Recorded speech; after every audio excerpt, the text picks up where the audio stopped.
while the other remained dark and tangled and wild. Wind, maybe, or something to do with the elevation. Or chance. They descended into a valley. Another creek churned deep and wide across their path. They crossed without incident and climbed what should have been the last major ridge. Andy's boots slurped and squelched until a misjudged step along the crest. Loose dirt, maybe. Andy slid to the canyon's belly, stopping when his back slammed into something metal. The impact of his body slamming into two steel barrels knocked one over, and Andy heard a popping sound. He pushed himself up and slid his pack off. His ankle hurt, but otherwise nothing was broken, he decided, and turned to get a better look at what had stopped his fall. Before Elise found him, he had a good 2 minutes to stare, agape, at what had slipped out of one of the barrels. A woman's bare arm stretched out from the black hole.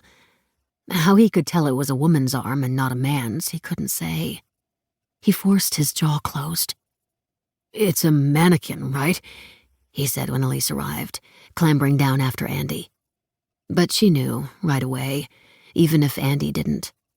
Andy tried to stand, but his ankle wouldn't hold his weight.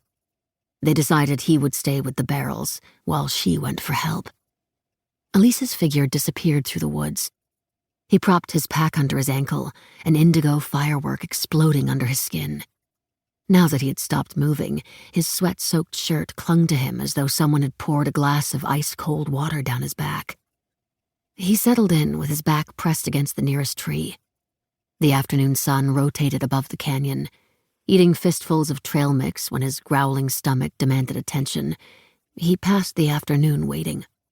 When the sun slid behind the western ridge, another arm, or the sensation of another arm, cupped his shoulders, the way his older sister used to do to comfort him when they sat on the top step of the house they grew up in, listening to their parents fight in the kitchen. Their 4 bare, knobby knees like marbles knocking as they waited to see how it would end. Andy didn't move, afraid the arm, or whatever it was, would leave. Or worse, that whoever it belonged to would grow angry. All afternoon, the surrounding brush had scented the clearing with earthy pine. As the sun sank, florals replaced the pine. He scanned the ground. If there were flowers here, he couldn't see them. He stopped waiting for Elise to return and began fearing what would happen if she didn't.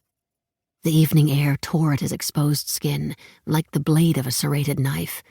The floral scent intensified, filling the air with noxious perfume. In the wind, Andy heard children's laughter. His attention was split between listening for laughter, telling himself it was crazy, there weren't children out here, and watching the barrel, half expecting the lifeless woman to crawl out.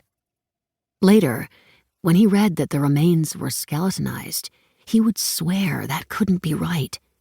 He had seen a woman's bare arm, hadn't he? 30 years later. Laura. Laura MacDonald had gotten used to being naked, but this was a bit much. For the last 10 minutes, she'd watched as Dr. Fissaro walked back and forth along the long corridor, separating 2 rows of beds in the surgical bay. His hard-soled shoes tapped the floor in rhythm with his staccato Italian as he chattered to himself. Laura had wanted to call out, "I'm right here," but didn't. Maybe he had another patient to check on. When Dr. Fissaro did find her, the anesthesia attending had been in the middle of introducing his team.